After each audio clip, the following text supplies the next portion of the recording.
After cruising as much as I have over the last year, I've definitely figured out which things I pack because I might need them and which things are coming with me every single time. So today I'm sharing the 5 things that I always bring on a cruise. These aren't just random things from a cruise packing list.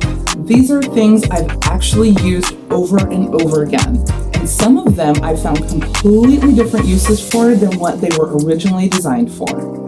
I'm also going to give you 2 bonus items at the end. You definitely don't want to miss these. You don't need them to go on a cruise, but they've made my life a lot easier.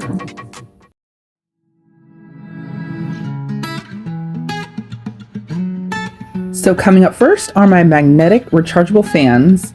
I like cool air moving around me when I sleep, so I pretty much always have a fan going at night. What surprised me about these particular fans was the battery life. Even when I use them on high, I can get more than one night's use before they need to be charged. But I've also gotten into this little routine where I don't even wait for one to die. When I wake up in the morning, I'll put one on the charger and rotate them. That way, by the time the fan I'm using needs to be charged, I've already got another one ready to go.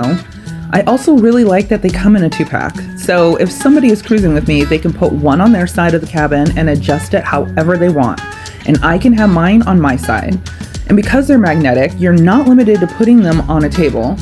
Cruise cabin walls and ceilings have a lot of metal surfaces, so I'll sometimes stick one on the ceiling during the day and let it circulate some air if I feel the cabin is a little stuffy.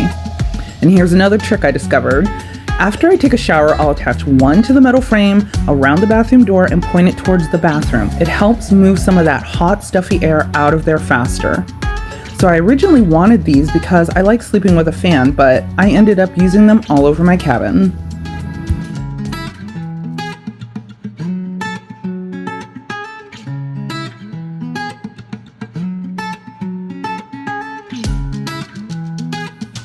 Next is something that became especially important because my husband and I both use CPAP machines. Some of the newer cruise cabins have much better outlet placement, but on a lot of older ships I've sailed on, the outlet can be clear across the room from the bed. That's a problem when you need something plugged in beside you all night.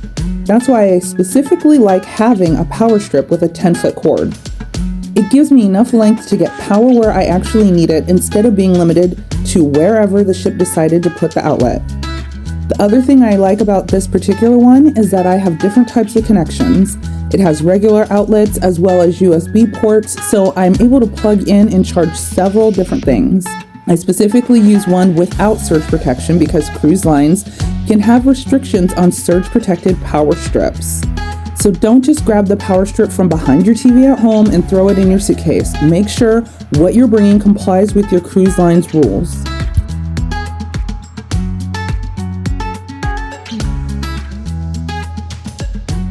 Just a quick reminder, subscribing to my channel is completely free, and it really helps. When you subscribe, it tells YouTube that people are enjoying my videos and helps YouTube show them to more cruisers.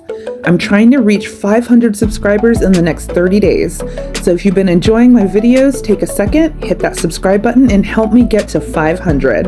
And to everyone who has already subscribed, thank you so much for supporting my channel and being a part of this journey. I truly appreciate every single one of you. Number 3 is probably one of the cheapest little packing hacks on the list. These are technically bead organizers. I don't put beads in them. I use them for my over-the-counter medications. Instead of bringing a bunch of large bottles of everything like Tylenol and other over-the-counter products, I can put a small amount into these little individual containers. And I have a whole system for this. Every little box gets labeled with what's inside of it. I also number them, and then I keep a master list inside the large organizer case. So if someone needs to know what's in one of the containers, there's an easy way to identify everything. Now, I personally do not do this with my prescription medications. I prefer keeping those in their original prescription containers with the pharmacy and prescription information attached. But for my everyday over-the-counter items, these little organizers save me a ton of space compared with carrying multiple full-size bottles. And because they're all contained inside one larger case, I can grab the whole thing when I'm packing instead of searching through my luggage for different medication.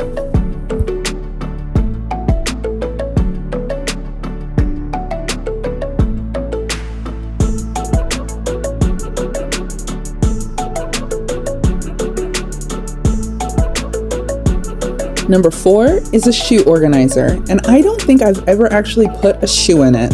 Cruise cabins don't exactly give you unlimited counter space, especially when you're sharing the cabin.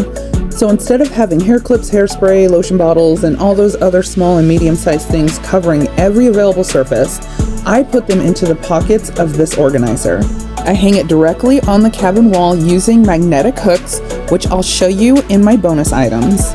Everything is visible, everything has a place, and I'm not constantly digging through bags trying to figure out where I put something. But I discovered another reason I love this thing, because I do a lot of back-to-back cruises. Sometimes I get to stay in the same cabin for my next sailing, and sometimes I have to move. So when I have to change rooms, I don't take everything out of this organizer.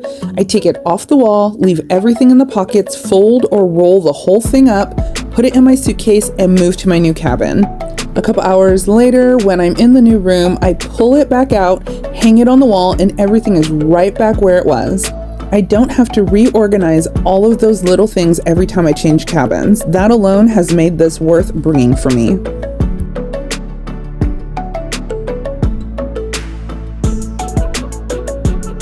Number 5 is probably the least exciting item on this list, until you've had to drag luggage through an airport, onto a cruise ship, off a cruise ship, back through another airport, and then do it all over again. Over the last year, I've been through about 7 different airports and taken around 16 flights. When you add up all that travel time, I've spent roughly 2 weeks either sitting in airports or flying. And then add all of my cruises on top of that. So my luggage gets abused. And these suitcases have held up surprisingly well through all of it. One of my favorite things is how easily the wheels move in every direction. The 360-degree movement makes a huge difference when you're trying to manage multiple suitcases on one trip.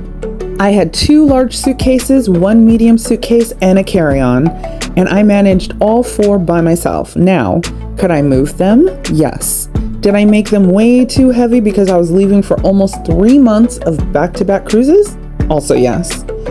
That's a completely different problem, but being able to maneuver them easily made that situation so much better. I also really like how easy they are to lock and unlock, and I'm not going to sit here and tell you that any suitcase is going to last forever. Airports and cruise travel can be rough on luggage, but these have held up pretty well and better than I expected. And whenever mine finally do need to be retired, I plan on buying the exact same ones again.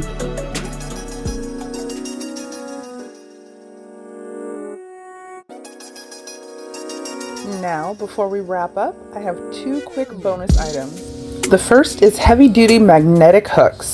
I use these mainly to hang my shoe organizer on the cabin wall, but once you start bringing magnetic hooks on cruises, you'll probably find all kinds of little uses for them.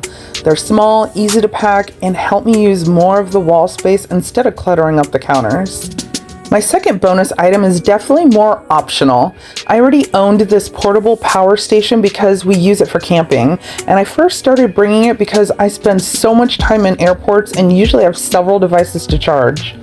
It's heavier and more expensive than a regular portable charger, but I like that it also has regular outlets. In the cabin, it gives me another place to charge things without everybody fighting over the same plugs. And it can also give me more flexibility with where I use my CPAP or other electronics. I definitely wouldn't say you need one just for cruising, but since I already owned it, it became something I really like having with me. So those are 5 things that have earned a permanent spot in my cruise luggage, plus 2 bonus items that just make my life a little easier. And somehow I've turned a cruise cabin wall into extra storage. But now I want to hear from you. What is one thing you bring on every single cruise that you think other cruisers should know about? And bonus points if you're using it for something completely different than what it was actually made for. Leave it down in the comments below because I might find something new that ends up on my next cruise packing list.